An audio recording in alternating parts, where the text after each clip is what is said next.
Hi everyone.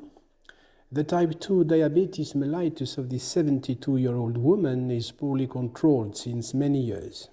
Her right eye is lost due to neovascular glaucoma. Her left eye, whose vision is reduced to 5/100, presents now a upper-temporal tractional retinal detachment with macula off. My goals are always the same in this kind of surgery: trying to separate all vitreous layers from the underlying retina, releasing all tractions, leaving the retina as flat as possible at the end of the surgery, and controlling the bleeding until the end of the intervention. As you can see in this case, vitreous truncature is impossible because all the vitreous is stuck to the retina. Therefore, the aim of the procedure is to remove all the vitreous layers from the underlying retina without damaging it.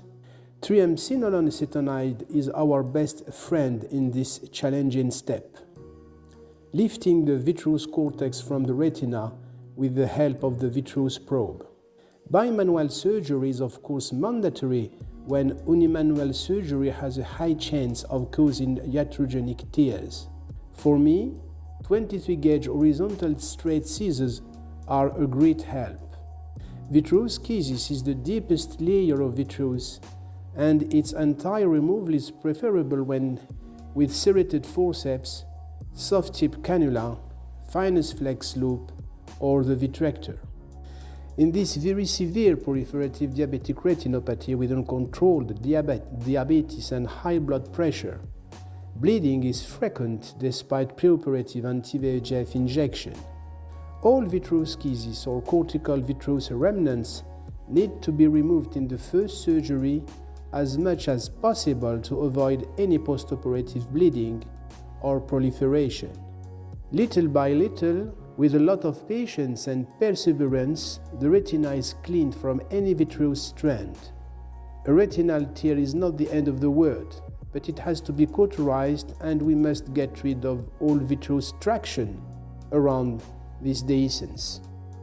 Macular area must be cleaned from any blood clot. You should not deprive yourself of the use of triamcinolone acetonide because you have to hunt for any vitreous residue. All tangential tractions around the macula need to be relieved with the use of blue dye.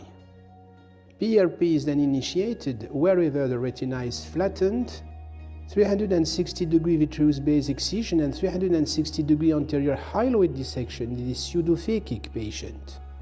The fight against bleeding continues with the help of endodiatomy and fluid exchange. The final laser is delivered around the iatrogenic breaks once they have been thoroughly dried.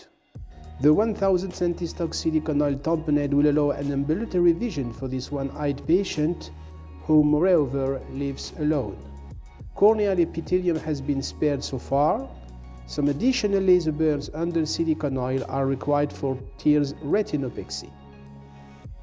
2 months after this surgery, despite all our efforts, this patient is not doing well, unfortunately. A new surgery is planned for inferior subsilicone retinal detachment, SOR, fluid exchange, staining the retina under air.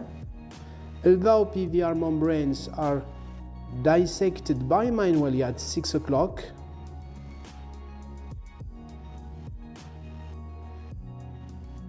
a retinectomy is mandatory to settle down the retina in the long-term follow-up with heavy silicone oil tamponade and laser retinopexy.